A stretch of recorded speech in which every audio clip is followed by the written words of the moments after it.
걸쳐서 여러분 그 골로새에서 인사말, 우리가 1절, 2절 항상 모든 서신 인사말이 있었고, 그 다음에 3절부터 12절까지가 감사와 기도였어요. 감사. 주로 골로새 교회에 대해서 바울이 감사하는 내용이 있었죠. 그리고 지난주엔 기도하는 내용, 기도가 굉장히 깊었어요. 사실 기도하는 내용을 2주 나눠서 할까 했는데 한 주 안에 하느라고 좀 빡빡하게 지난 시간에 바울의 기도에 대해서 골로새 교회를 향한 기도였고요. 자, 오늘은 이제 13절부터 23절까지가 한 단락이에요. 표시해두면 좋겠어요. 오늘 13절부터 23절까지가 한 단락인데 온전히 예수 그리스도에 대한 말씀이에요. 예수님이 어떤 분이냐, 예수님이 누구냐 하는 것에서 말씀하고 있어요. 그래서 이 네 가지로 말하고 있는데요. 우선 오늘 본문이 2절이지만 예수님 우리 구원자 되십니다. 구원자 되신 예수님에 대해서 말씀하고 있고요. 오늘 할 내용이죠. 그 다음에 예수님은 창조주가 되십니다. 그 두 번째고, 세 번째는 예수님은 교회의 머리가 되십니다 하고요.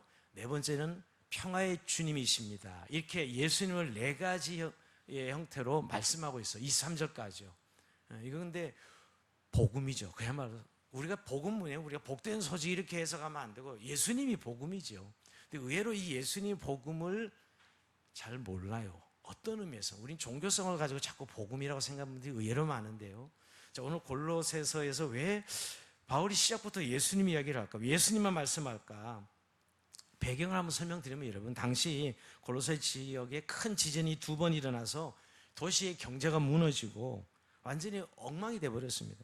그러니까 천재지변 때문에 대도시에서 삼류도시로 전락하면서 사람들은 소망을 잃어버리고 무속신학에 판을 치고 사이비 이단 종교들이 마구 생겨났습니다. 자, 이런 상황에서 교회를 이단들이 막 공격을 하는 것이에요. 그러니까 이단들의 공격은 뭐냐면 절대 예수님 한 분만으로는 안 된다는 거예요. 이거 굉장히 지금 우리 시대도 마찬가지인데 예수님 한 분만으로는 안 된다는 것이죠. 즉 예수님만 믿어서는 구원받을 수 없다라는 거예요. 그래서 그 당시 영주주의자, 주 율법주의자 두 가지 이단이 주류였는데, 뭐 지금은 이단이 뭐 구원파, 뭐 지금 히트치고 있는 신천지 뭐 이런 주의인데, 이 당시는 영주주의, 율법주의자들이에요. 그래서 예수님을 믿긴 믿어야 되지만 율법도 지켜야 되고 절기도 지켜야 되고 할례도 행해야 된다. 그래야 구원받을 수 있다.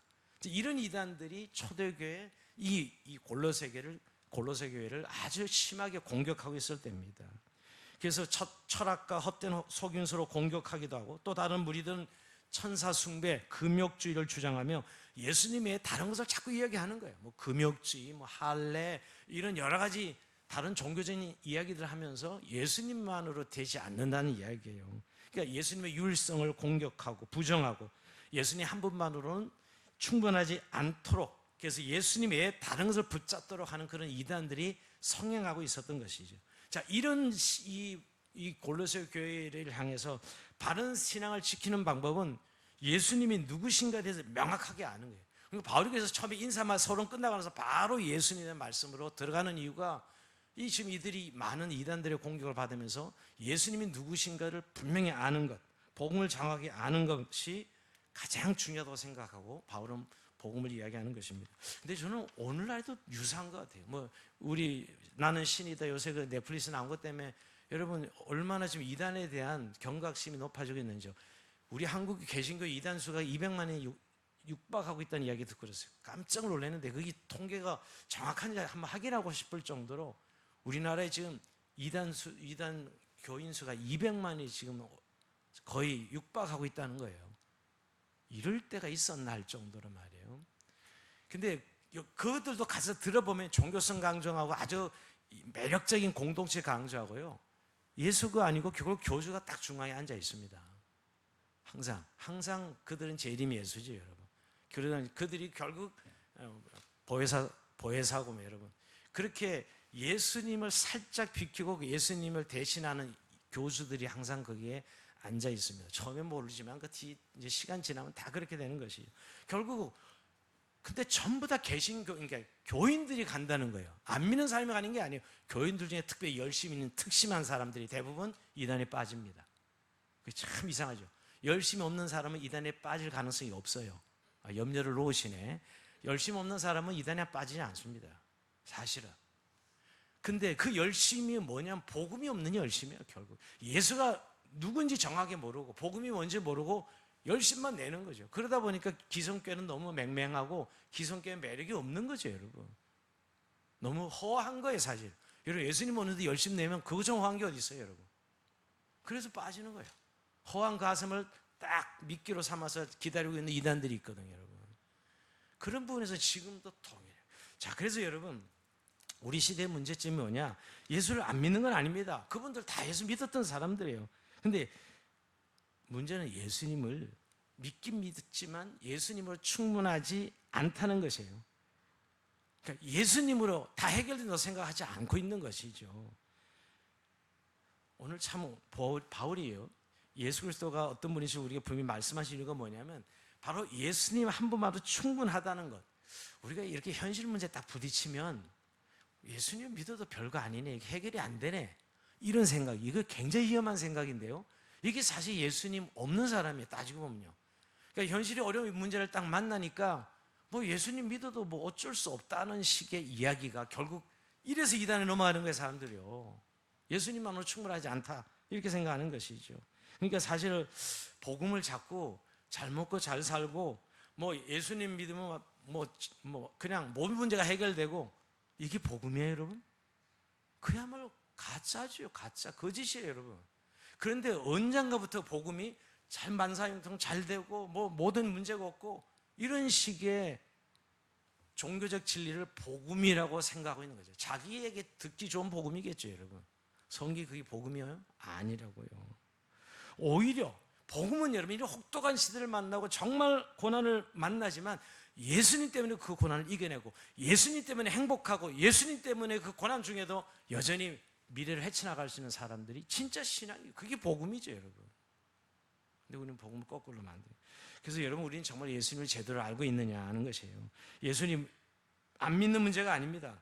문제는 확실하게 믿지 않고 있는 것이죠. 정말 복음이 뭐냐를 확실하게 믿고 있지 않아요. 복음은 오히려 곁다리 같고요, 그냥 천국 가야 되니까 예수 믿는 거고, 실제로 삶에서는 그 복음이 아닌, 예수님이 아닌 종교성이에요. 가짜 복음이에요, 사실은. 오히려 망사형통 이 복음을 가지고 있어요. 번성의 신학, 번영의 신학을 믿고 있지 않나. 그러니까 그 어려움 앞에서 그냥 넘어지고 쓰러지고 일어나지 못하는 것이죠. 복음은 언제 어디서나 우리를 일으켜주고, 복음은 언제나 우리의 삶을 고난을 뚫고 나갈 수 있게 하는 게 복음인데 말이에요. 자, 그 중에 오늘 네 가지로 그래서 복음을 이야기하는데, 오늘은 예수님이 우리의 구원자 되신다는 거예요. 나의 구원자 되심을 알아야 되는 거예요. 우리는 문제 해결자 되신 예수님, 이게 굉장히 매력적이죠. 그러나 여러분, 문제 해결자 이전에 먼저 예수님 나의 구원자 되심이 믿어져야 돼요. 이 복음이 있어야 그런 문제를 만났을 때 해결할 수 있는 것인데, 그런 나의 구원자 된 예수님은 상황에 따르면 왔다 갔다 하면서 문제 해결자신 예수님만 믿고 싶은 것이죠. 그건 내 복음일 수 있어요. 내 복음일 수, 그건 진짜 복음이 아니고요. 그래서 오늘 본문이 13절, 14절 짧은 두 절이지만 결국 예수님이 우리를 흑암의 건세에서 건져내시고 사랑의 아들을 나라로 옮기셨으며 우리의 죄 문제를 해결하신 예수님. 오늘 세 단락인데 결국 여러분, 우리를 흑암의 건세에서 건져내시고 사랑의 아들의 나라로 옮기시고 우리의 죄 문제를 해결하신 예수님, 한마디로 구원자 되신 예수님이에요. 여러분, 오늘 이 짧은 한 구절인데 제가 이걸 오늘 1시간 어떻게 보면 30분 내내 이 설교할 건데요, 한번 우리는 정말 이런 복음은 다 알고 있는 거예요. 맞아요, 다 알고 있습니다. 근데 내 중심에 정말 예수님이 복음으로 어떤 문제, 어떤 상황을 만났을 때 복음이냐고요. 만약 복음이 안 되고 있다면 사실 우리는 예수님을 제대로 믿고 있는 건 아니에요. 아까 말한 오히려 복음은 곁다리고, 오히려 진짜 문제 해결자이신, 뭐 그게 남학신이든 고묵신이든 고무신이든 내 문제만 해결해 주면 되는 이런 만능신을 믿는 이단 사이비와 별다르지 않다고요. 그냥 교회 안에도 사실 어떻게 보면 이단이 많은 거예요. 그러니까 이단이 유혹하면 넘어가는 게 다 교인들이죠, 여러분. 그렇지 않아요, 사실. 자, 그러면서 오늘 짧은 절이면 다시 우리 마음에 복음이 새겨지는 은혜가 성경을 통해 있기를 원합니다. 자, 13절 다시 한번 읽어보면, 13절 한 절만 같이 읽어봅니다. 시작. 그가 우리를 흑암의 건조에서 건져내사 그의 사랑의 아들의 나라로 옮기셨으니. 먼저 예수님이 우리를 위해 어떤 일을 하셨는가를 먼저 말합니다. 예수님이 우리를 위해서 어떤 일을 행하셨는가. 먼저 우리에게 어떤 일을 일하셨는가? 예수님은 우리에게 명령하시고 계명을 지키라 이렇게 말씀하시기 전에 우리를 사랑하셔서 우리를 위해 만일을 행하신 분이라는 것을 먼저 말씀하고 있습니다. 어떤 일이죠? 오늘 13절에서 보면 흑암의 권세에서 건져내시고 그의 사랑의 아들의 나라로 옮기시는 일을 하셨다. 우선 뭐라고요? 흑암의 권세에서 건져내신 것, 그 다음에 그의 사랑의 아들의 나라로 옮기셨다는 거예요. 그리고 14절에 그래서 우리를 죄사함 얻게 하셨다. 그러니까 중요한 것은 우리를 건져내시고 옮기시고 죄사함을 얻게 하셨다는 거예요. 이게 예수님이 우리를 하신 일이다라는 거예요. 먼저 하나님은 우리를 구원하시기 위해서 일을 하셨어요. 우리를 구원하시기 위해서, 우리를 사랑하시기 때문에 먼저 우리를 일하신 것이죠. 그것이 먼저는 흑암의 권세에서 건져내셨다는 거예요. 이 건져냈다는 말은 원래 머물고 있던 장소에서 다른 안전한 곳으로 옮긴다는 의미의 헬라어 원문의 뜻이 있어요. 안전한 장소로 옮겼다. 우리를 흑암의 권세에서 옮겼다는 표현은 구약으로 얘기하면 이스라엘 백성들 하는 애굽에서 종노릇하는 이스라엘 백성들을 출애굽시켜서 가나안 땅으로 옮겨주지요. 이게 구원 사건입니다. 구약에서 구원은 그 애굽의 바로의 종살이하던 그 이스라엘 백성들 하나님이 건져서 자유가 있는 가나안 땅으로 옮겨주시죠. 그 옮기셨다예요. 이 흑암의 권세에서 옮기셨다는 말이. 흑암의 권세에서 그래서 사랑의 아들의 나라로 옮기셨다. 그러니까 오히려 애굽에서 가나안 땅으로 옮기셨다. 그 표현이 딱 느끼면 뭔지 금방 오지요. 근데 여기 흑암의 권세에 주목할 필요가 있어요. 여기 하나님을 떠나 어둠 가운데 존재하는 악한 영의 세력들을 흑암의 권세라고 그럽니다. 여러분, 우리가 이 부분은 이제 아직도 예수 믿으면서 이렇게 악의 권세, 즉 이 악의 영들의 세력, 마귀의 권세라고 그러잖아요. 인간은 타락한 이후에 이 흑암의 권세, 마귀의 권세이 있는 것이에요. 이 권세의 자유한 사람이 아무도 없습니다. 인간은 태어날 때부터 마귀의 권세에 사로잡혀서 마귀의 조종을 받고 흑암 가운데 사는 거예요. 죄인으로 태어난 것이죠. 왜 그렇죠? 창세기 3장으로 돌아가면 아담이 타락하고 인간은 하나님을 떠나서 결국 처음에 하나님과 교제하도록, 하나님과 함께 살도록, 하나님의 은혜와 사랑 가운데 의존적 삶을 살도록, 영광스럽게 살도록 지어졌지만 범죄함으로 인하여서 그 마귀의 유혹의 죄를 보고 타락하죠.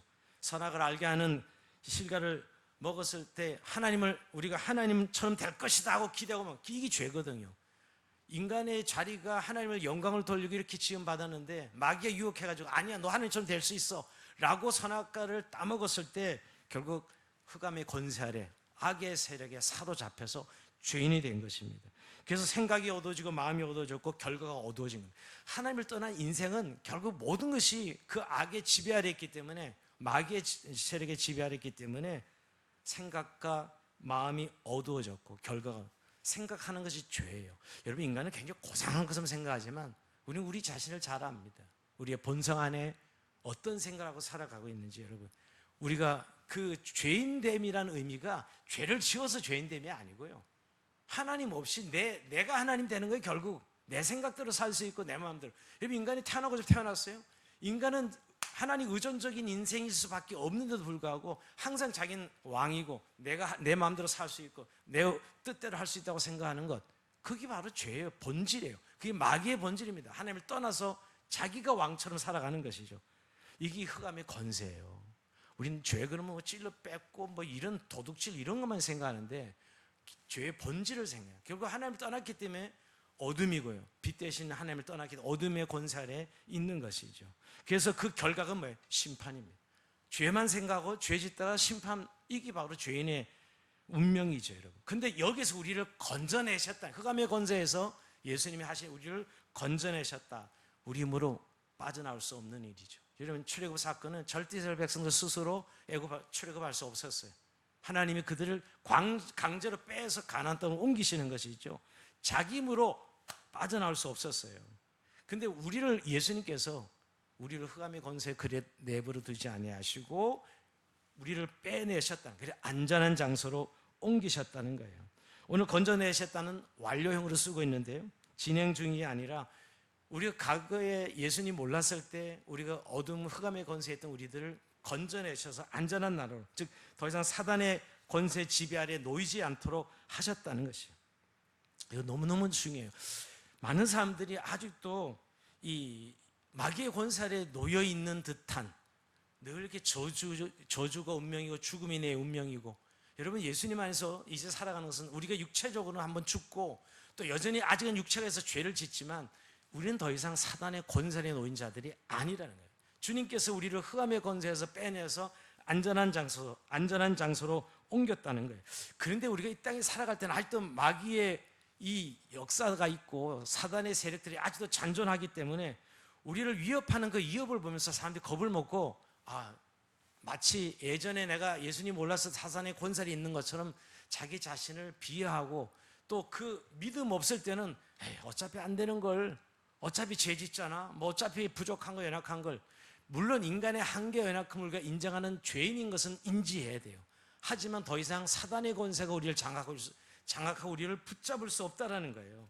적어도 우리가 그리스도 안에 있는 하나님의 백성이라면 그 사실을 기억하고, 우리가 언제나 사단의 권세를 멸하신 주님의 능력으로 우리의 아들의 권세, 아들의 권세는 흑암의 권세를 짓밟을 수 있는 권세인데, 그 권세를 선포해야 되는데 늘 그 흑암의 세력에 두려움이 찾아오면, 그래 내가 뭐 믿음으로 산다고 별거야 하면서 그냥 무장해제당하는 듯한 이런 삶을 살아서는 안 된다는 것입니다.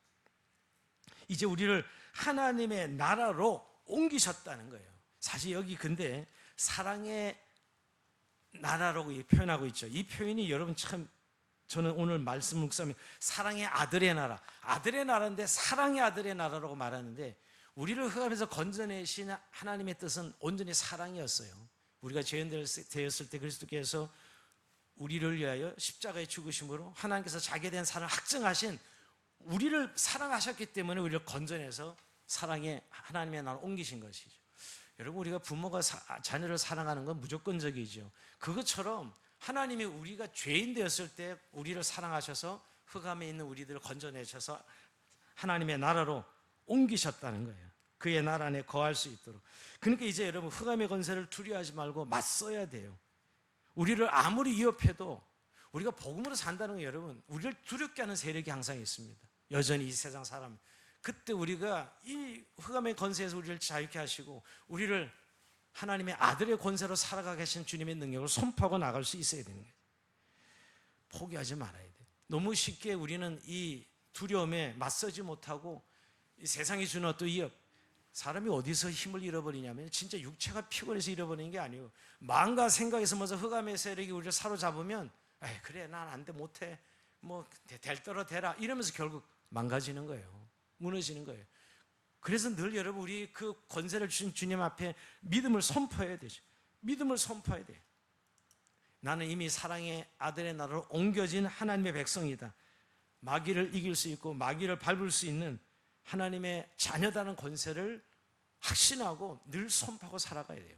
여러분, 이게 가장 기본인데부터 불구하고 이 기본이 안 돼서 뭐 종교적인 뭐 여러 가지 뭐 스킬도 알고 뭐 교회 생활도 잘하는 분들이 힘이 없어가지고 매일 힘 빠져가지고, 힘 빠진 게 다른 게 아니에요. 이 권세를 붙들지 못하고 예전에 흑암의 권세했던 하나님 없었던 그 시절에 자기의 삶의 가치관과 세계관대로 뭐 어차피 안 되는 걸 이러면서 결국 살아가는 거, 그럼 하나님 없는 거죠 사실은. 여러분, 다시 한번 오늘 흑암의 권세 우리를 건져내신 주님 앞에 감사하면서 이런 영적 전쟁에 승리하는, 여러분 결국 하나님의 사랑의 아들의 나라로 우리를 옮겨오신 것 주님 앞에 감사하면서 오늘도 여러분 모든 어둠의 세력은 얼씬도 하지 못하도록 또 그 세력 앞에 맞서 당당하게 승리하는 여러분 삶이 되길 주의 이름으로 축원드립니다. 자, 두 번째는 여러분 14절입니다. 자, 14절 같이 읽어볼까요? 시작. 그 아들 안에서 우리가 속량 곧 제3을 얻었도다. 자, 이제 두 번째는 그 아들 안에서 속량 제3을 얻었다는 것이에요. 자, 아들 안에서라고 그랬는데, 자, 13절에서 하나님 우리를 흑암의 권세 건져내셔서 사랑의 아들의 나라로 옮기셨다고 말씀하고, 14절에서는 그 아들 안에서 우리를 죄 사함을 얻게 하셨다는 거죠. 그 아들 안에서만이 중요한데요. 그 아들 안에서, 즉 우리가 예수 그리스도 안에 있을 때만 가능하다는 거예요. 흑암의 권세에서 우리를 건져신 것도 그렇고 죄 사함을 얻게 하는 것도 그 아들 안에서만 있을 때만 가능한 거예요. 그런데 아들 안에서는 말이 뭐죠? 연합이라는 의미, 연합. 아들 안에서 예수님과의 연합이죠. 근데 우리는 예수님과 어떻게 연합했어요? 예수님과 어떻게 예수님 십자가에 나도 죽고 예수님 부활에 나도 부활을 덧입었죠? 예수님과 연합된 건데 믿은 거죠. 예수님을 구주로 믿고 영접한 것이죠. 우리가 그 아들 안에서란 연합이 이루어지는 걸 너무 신학적으로 이해하지 말고 내가 예수님을 구주로 믿고 영접하는 것이죠. 그리고 그 예수님과 함께 동행하고 내 안에 내주하신 예수를 믿는 믿음을 그 아들 안에서라고 말하는 거예요. 그러니까 흑암의 권세 건져신 것도 아들 안에서, 죄사함을 얻게 하신 것도 아들 안에서 이루어진 것입니다. 우리가 의외로 여러분 예수 믿는 분들 중에 내 안에 예수님이 계시다는 의미를 아주 추상적으로 이해하는 분들이 있어요. 복음의 시작은 예수님이 십자가에 나도 죽고 예수님 부활에 나도 같이 부활한 거 아니에요? 그래서 예수님과 언제 연합을 이룬 거예요. 죽음에도 연합하고 부활에도 연합했어요. 죄에 대해 죽고 의에 대해 산 것이죠. 자, 그럴 때 우리가 그의 아들 안에서 예수님과 연합되는 거예요. 우리가 왜 나중에 부활하는 거예요? 예수님과 붙어 있으니까, 연합되어 있으니까 여러분. 이제 그 연합한다는 의미, 즉 오늘 이 예수님이 우리 안에 거한다는 의미를 좀 더 교리적으로 오늘 좀 약간 좀 설명을 해드리면 회개와 신앙이죠. 즉 생명에 이르는 회개가 있고 그 다음에 구원에 이르는 믿음이 있어요. 우리가 웨스트 신앙 고백서를 공부할 때 늘 말씀드렸던 것인데요. 자, 그러니까 예수님을 구주로 영접하고 믿는다는 의미를 교리로 표현하면 죄에 대한 회개, 그 다음에 그리스도를 구주로 믿는 믿음이지요. 이 두 가지를 하나로 묶는데 구분하자면 두 개예요. 우리가 죄를 회개하고 내가 정말 죄인입니다는 사실 인정해야 그럼 예수를 믿는 것이죠. 죄인됨을 인정하지 않는데 어떻게 예수를 믿어요? 근데 요즘 복음은 이상하게 죄인됨을 인정하지 않고 자꾸 예수만 믿으라 그래. 이러니까 자꾸 본전 생각이 나는 거예요. 죄에서 내가 건진받았다는 생각 안 하고 그냥 뭐 하나님은 사랑이십니다 이러면서 예수를 믿는 것만 이야기하니까 자기가 어떤 절망적인 상태인지를 인지 못하고 예수 믿는 것이죠. 그러니까 별로 예수 믿을 필요가 없는 거예요. 그리고 예수 믿으면 뭐 좀 잘 되고 좋은 일이 생겨야지 이렇게 생각하는 것이죠. 우리가 죄인은 멸망이잖아요. 지옥이잖아요, 여러분.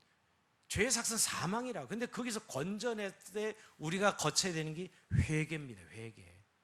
회개죠. 근데 회개라 그러면 내 죄 다 토설하는 거 회개라고 생각하는데 그건 자백이고요. 그건 예수 믿거나 성화의 과정에서 일어나는 것이고 우리가 예수 믿을 때 일어나는 회개는 내가 죄인입니다라는 것을 인정하는 거예요. 사실은 성경이 오늘 우리를 죄인이라고 말하고 있는 것을 내가 받아들이고 믿는 거예요. 그게 회개입니다. 어떤 사람은 체험적으로 물론 뭐 옛날 죄가 생각나서 내가 막 회심할 때 막 모든 죄를 뭐 몇 시간 내가 회개했다고. 저도 그런 체험이 있습니다.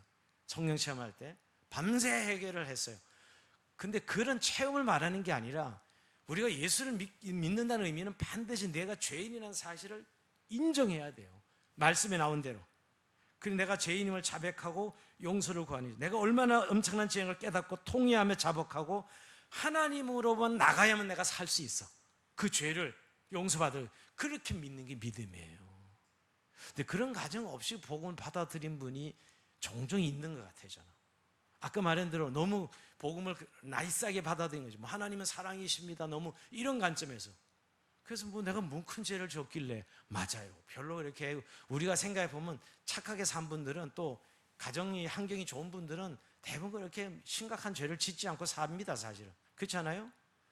근데 세상에서 말하는 죄를 말하는 거예요. 성경은 그런 죄를 말하는 게 아니거든요. 아까 뭐 도둑질하고 뺏고 죽이고 이런 죄를 말하는 게 하나님을 떠난 게 죄인데 그 떠난 죄를 인정하는 내가 죄인이라는 사실, 하나님 없이는 그 죄 용서를 받을 수 없다는 그 절실함을 깨닫는 거예요. 그 죄인됨을 깨닫는 것이죠. 그런데 이게 우리의 능력으로 일어나는 일은 아니에요. 성령께서 우리의 마음을 열어주셔야만 회개할 수 있습니다. 이때 회개는 말이에요. 오늘 그 아들 안에서 이 표현을 지금 설명하는 겁니다. 그러니까 많은 분들이 성령으로 사실 우리 예수를 믿은 것이지 내 의지적으로 예수를 믿겠다 그러면 회개가 안 됩니다. 내 의지적으로 믿는 사람은 회개가 안 되는 거예요. 사실은 성령께서 우리 마음을 여셔서 믿어져야 난 정말 죄인이야 바로 인정이 됩니다. 제가 전도하다 보면 내가 무슨 그렇게 많이 졌기에 자꾸 죄인이라 그러느냐 제가 물어보죠. 물론 선생님 제가 보기엔 큰 죄 짓고 사지 않았지만 우리의 아담으로부터 시작하면 하나님을 떠난 죄, 그래서 우리가 하나님 없이 산 죄, 이게 정말 가장 큰 죄입니다. 여러분, 하나님 믿지 않는 죄가 가장 큰 죄예요. 사실은 죄의 본질이라고. 그기요, 그 죄인됨을 성령께서 가르쳐 주셔야만 회개가 됩니다. 회개가 돼요. 그러니까 여러분, 회개 없이는 믿음 가질 수 없습니다. 회개 없는데 믿음을 가졌다? 이건 좀 약간 흔들리는 복음일 수 있어요. 나중에 가보면. 그러니까 참된 회개가 있어야 참된 믿음이 있는 것이죠. 그래서 말씀을 통해 내가 얼마나 더러운 죄인인가를 깨닫고 애통하는 마음, 거기에 이제 구원에 이르는 믿음을 가지는 거예요. 근데 회개가 중요하지만 회개만 한다고 또 되는 것은 아니고요. 정말 예수님이 어떤 분인가를 알고 그 예수님을 구주로 영접하는 것이죠. 우리가 흔히 처음 복음 전할 때 예수님이 나를 위해 죽으시고 3일 만에 부활하셔서 나의 구원자가 되셨습니다 하고 이 믿는 거 말이에요. 우리가 너무나 잘 아는 내용인데도 불구하고 의외로 우리의 인식 속에 이 복음이 우리의 가장 중심부에 있지 않아서 우리의 복음은 만사형통, 아까 번영의 복음이고 이건 그냥 격가지처럼 그냥 세례 받을 때 세례 받아야 되니까 천국 믿어야 간다니까 이런 식의 복음이 되어 있는 분들을 위해서 다시 한 번 오늘 말씀을 드리는 거예요. 여러분, 저는 교회 안에 그래서 불신자들이 많다고 생각합니다. 의외로 예수를 안 믿는 건 아닌데 진짜 복음은 받아들이지 않으면서 오히려 진짜 복음은 종교성이에요. 내가 잘 되는 거야. 그게 복음이고 사실은 예수님은 천국 가야 된다니까 안 믿을 수는 없고 붙들고 있는 거죠. 여러분, 사실은 예수님 죽으신가 부활이 그리 내게는 중요하지 않는데, 여러분, 예수님 죽음이 없이는 내 죄 문제가 해결되지 않아요. 회개가 안 되는 거죠. 여러분, 부활이 없이는 나의 구원은 이루어질 수 없어요. 예수님 하신 일이 있기 때문에 내가 구원받은 것이지 예수님 하신 일도 없는데 우리가 어떻게 구원을 받아? 근데 이런 일은 별로 내겐 중요하지 않다고 생각하는 사람들이 많아요. 그럼 뭐 교회에서 늘 하는 이야기죠. 목사가 늘 하는 이야기죠. 복음이라 그러면서. 근데 그것이 내 중심에 와서 믿어져야 예수님이 내 안에 계시고 예수님과 연합하고 예수님과 동행이 이루어집니다. 선한 목적의 유이성 목사님이 예수 동행 운동을 하시면서 늘 하신 이야기가 있어요. 자기는 사실 목사가 되고 나서 예수님이 내 안에 계시다는 사실을 진짜 인정했다고 고백하잖아요. 늘 뭐 목사 집안에 태어나서 자랐지만 예수님이 내 안에 계시고 그 진짜일까? 예수님 믿고 구원받은 건 천국 가는 건 믿었지만 진짜 예수님이 내 안에 계시다는 사람을 믿지 않았다는 거예요. 목사가 돼서 나중에 이 문제 딱 부딪히고 나서 왜 나는 목사가 됐는데 예수를 믿었는데도 왜 여전히 죄를 짓고 여전히 이 문제 해결하지 못하고, 보니까 예수님과 동행하는 것 삶이 아니라는 사실을 깨닫고 그때부터 예수님을 마음에 모시는 신앙생활을 시작하면서 목회를 새롭게 하신 거예요. 우리가 복음을 정말 받아들인 사람은 예수님과 동행은 자동이죠. 여러분, 특별히 믿음 좋은 사람만 예수님과 동행하고 믿음 안 좋은 사람은 예수님과 동행 안 하는 거예요. 물론 그 신앙의 성숙도는 분명히 차이가 있어요. 하지만 우리가 복음을 받아들이면 예수님과 동행하는 것이죠. 제가 왜 이런 말씀드리냐면 결국은 정말 예수님을 나의 구주로 영접했다는 의미가 자, 이제 영접기도 따라하세요. 그래야 구원받습니다. 따라해서 이 영접기도는 했지만 내가 믿는 건 아닌 거야. 이런 현상들 말이에요. 이제 이 복음주의자들이 교회 안에서 조심할 게 이 부분이에요. 저는 복음을 효과적으로 전하는 방법에서 영접기도도 시키고 뭐 하나님 당신 사역도 좋지만 정말 개인적으로는 성령께서 그 마음에 딱 부딪히지 않으면 그 영접기도는 유효한 건 아니에요. 사실은 이렇게 예수님과 동행하는 복음의 본질로서의 신앙생활을 하게 하는지는 못한다고요. 여러분, 진중 세례도 베풀고 뭐 우리가 많은 세례를 주잖아요. 여러분, 근데 예수 믿어요? 사실 아니라고요. 그는 복음 전하는 건 맞습니다. 그렇게 하지만 그것이 개인이 받을 때는 성령께서 정말 내가 내 죄인인 줄 알고 회개하고 그리스도의 구주를 십자가에 나를 위해 죽으시고 나를 위해 부활해서 사실 믿는 믿음을 가진 사람이 하나님의 자녀가 된 거죠. 그리고 그 예수님과 함께 동행하는 삶을 살게 되는 거예요. 여러분, 우리가 예수님의 동행을 특별한 사건이라고 자꾸 체험한 사람은 동행하고 체험 없는 사람은 동행. 아니, 그 기독교를 너무 신비주의로 몰고 가면 안 돼요. 복음은 다 동일합니다. 우리가 그 사실을 성령을 통해서 믿어지면 예수님과 동행하는 삶을 살아가는 것이죠. 오늘 사실 그 복음을 이야기하는 거예요. 그 구원자 되신 예수님 말이에요. 그러니까 어떤 문제를 만나도 구원자 되신 예수님으로 우리가 해결해 갈 수 있는 것인데 예수님 믿는데도 안 된다는 거예요. 자꾸 이게 문제. 제일 심각한 게 예수님 믿어도 안 된대. 그럼 도대체 그 예수는 어떤 예수를 믿은 거예요 도대체? 이게 우리 기독교의 큰 위기예요. 제가 보기에는요. 물론 성도가 고난을 심각한 고난을 당하면 정말 여러분 넘어져요. 쓰러져요. 맞아요. 그걸 말씀드린 게 아닙니다. 그런데 어떻게 고백이 나오는, 예수님 믿어도 안 되더라, 이런 이야기를 스스럼 없이 하는 거예요. 그 사람은요, 복음을 모르는 사람입니다. 복음을 믿는 사람이 아니에요. 그냥 기독교 종교를 이해하고 받아들인 것 뿐이에요, 사실은. 그래서 오늘 다시 한번 바울이 예수님을 이야기하면서 구원자 되신 예수님, 여러분, 예수님을 참되게 인격적으로 영접하면 변화가 일어나고, 그 아들 안에서 예수님과 연합해서 예수님과 동행하는, 예수님과 연합된 삶을 살게 됩니다. 물론 이 신앙이 이렇게 말하면 그럼 완벽하게 믿는 거네요. 완벽하다는 말 조심해야 되는데, 우리가 어린애 신자 이렇게 신앙에 성장해가는, 크기는 성장해 가야 돼요. 하지만 동행이란 실제를, 생명을 누리는 것과 이걸 누리지 않고 그냥 종교적인 지식을 가지고 있는 건 차이가 있다, 이 말이에요. 제가 자주 믿는다 치자라는 표현, 믿는 게 아니고 그냥 믿어야 천국 간다니까 믿는다 치자는 것이죠. 그건 믿는 건 아닙니다. 믿음의 사건이 성령을 통해서 개인적으로는 믿어져야 되는 거예요. 이걸 무슨 의지적으로 몇십 한다고 되는 게 아니에요. 교회 생활하면 여러분 착해지기도 하고 성화되고 여러 가지 종교적인 생활을 할 수는 있지만, 정말 그리스도의 복음을 내가 믿어서 예수님의 생명을 살아간다는 의미를 이해하는 건 이 복음이에요. 이거는 신앙이 좋고 안 좋고 이런 차원의 문제가 아니라는 거예요. 그래서 오늘 그 예수님, 하나님의 아들 안에서 속량, 제3을 받았다. 이 속량이라는 표현도 한번 생각해 봐야 되는데요. 옛날에 노예 제도가 있었을 때 이 노예를 자유를 주고 싶어. 그럼 이 사람이 노예를 돈 주고 삽니다. 100만 원 돈 주고 지불해서, 야, 너 이제부터 너 자유야. 너 이제 노예가 아니다. 이런 의미의 속량입니다. 굉장히 중요한 의미가 있죠.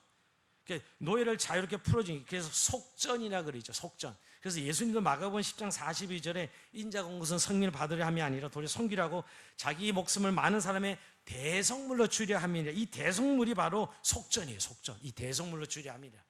우리를 하나님의 자녀로 구원하기 위해서 죄의 문제를, 죄의 대가를 지불하셨다는 의미죠. 예수는 자기 목숨을 속전으로 드린 거예요. 우리의 죄를 지불하게, 우리의 죄값을 지불하려고 자기 목숨을 속전으로 주고 우리를 죄에서 속량하셨다. 다른 성경 사본에는 그의 피로 말미암아가 삽입되어 있어요. 그의 피로 말미암아 우리의 죄의 죄값을 속전으로 지불하고 죄값을 지불했다는 거예요. 여러분, 우리가 십자가 믿는 신앙은 그런 미신이 아니에요. 십자가 안에는 이런 속전에 대한 분명한 대가를 지불했기 때문에 나의 구원이 확신하고 있는 거예요. 여러분, 내가 확신한다고 구원이 확신한 거예요? 아니죠. 사실이 중요한 거지. 신앙의 팩트가 중요하지 내가 막 믿는다고 중요한 거예요? 예수님이 그 피로 우리의 죄값을 지불했기 때문에 내가 구원받는 거지, 내가 열심을 낸다고 구원받는 게 아닌 거거든요. 그래서 제 말은 이 십자가로 우리의 속전을 지불했다는 사실을 믿는 게 구원의 확신이에요. 몇십니다 액센트 주는 게 아니라, 그의 피가 정말 우리의 모든 죄를 지불하고 속전하셔서 우리가 여기 제3을 얻었도다 표현하고 있죠. 얻었도다 표현합니다. 그래서 참된 자유와 생명을 누리게 된 거예요. 그래서 예수님의 구원을 얘기할 때 죄 문제를 해결하신 것, 죄는 그 어떤 것, 돈으로도 힘으로도 권력으로도 아무것도 해결되지 않는데요, 오직 예수님의 피로 말미암아 우리의 제3을 얻었다는 거예요. 자, 이런 부분에서 아직도 좀 이렇게 캡션을 붙이는 분이 있어요. 도대체 왜 기독교는 피의 종교냐? 왜 피가, 그 피의 의미가 하나님의 아들이, 죄 없은 하나님의 아들이 죄의 대가로 생명을 지불하셔서 속전을 이루게 하는, 그 죄의 대가를 지불하게 하는 그 하나님의 공의의 만족이죠. 그게 십자가 사건이에요. 우리가 십자가를 너무 종교적으로 만든 분들이 사순절 되면 이상한 음악 분위기나 그런 것을 통해서 뭔가 신비한 십자가를 만들려고 하는데, 아니요, 십자가는 사실이에요. 그냥 예수가, 하나님의 아들이 자기가 우리의 속전을, 돈을 내기 위해서 자기 피로, 자기 몸으로, 자기 목숨을 대가를 지불한 사건이죠. 근데 그가 하나님의 아들이셨어요. 그걸 가능했던 것이죠. 여러분, 이것이 오늘 우리가 얻은 구원이고 생명입니다. 여러분, 교회는 이 복음으로 인해서 끊임없이 생명 역사가 일어나야 돼요. 교회는 이게 먼저입니다. 문제를 해결하고 이런 여러 가지 어려운, 우리가 산다는 인생 문제가 만만치 않습니다. 맞습니다. 산다는 게 만만치 않고 문제 해결이 정말 우리에게 너무나 급해. 하지만 성경은 문제를 해결해 주는 게 복음이 아니었고요, 구원을 먼저 말씀하세요. 문제 해결하려고 문제 만난 사람 다 오라가 아니라 하나님 우리에게 구원을 선포하셨다고요. 구원을 받게 하시는 거예요. 여러분, 이 세상에 살아가면서 구원받았다 해서 어려움이 없습니까? 예수 믿는다고 다 만사형통이 아니죠. 그렇지 않아요. 사실 기독교는 그런 세상에서 잘 먹고 잘 살게 해주는 종교가 아닙니다. 그런 우리가 모든 세상의 종교는 다 잘 되고 잘 먹고 하는 이야기, 어려움 없고 만사형통하고 좋은 데 가고, 그게 다 종교예요, 이 세상의 종교는. 근데 기독교는 그렇게 말하고 있지 않아요. 우리를 하나님의 나라로 흑암에 가서 옮기셨고 제사 먹게 하고 우리에게 구원의 생명을 주셨다. 그래서 하나님의 아들과 이제 하나님과 동행하는, 하나님과 살아있는 영생의 삶을 말씀하고 있는 것입니다. 오늘 말씀을 마치면서 여러분, 골로새 교회가 지금 어려운 시대를 만났습니다.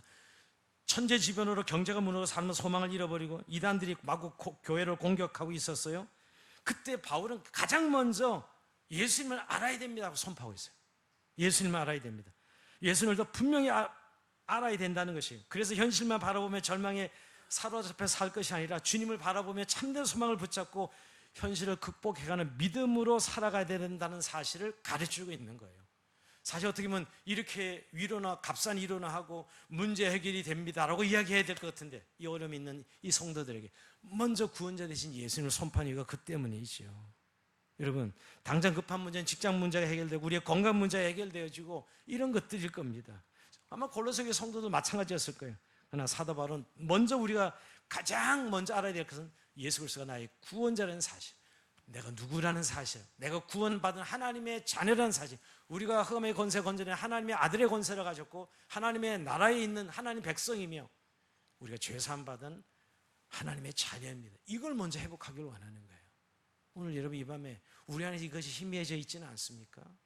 여러분, 구원의 확신을 물어보면 내 열심을 근거로 내가 잘하면 구원의 확신이 있는 것 같고 잘못하면 아니고, 이 복음이 내 안에 살아있느냐는 거예요.